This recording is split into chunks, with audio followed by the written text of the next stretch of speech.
முதல் பாகம்.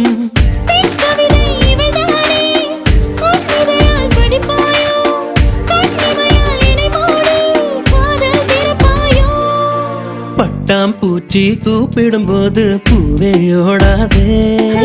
காதல் தேனை சாப்பிடும் போது பேசக்கூடாதே.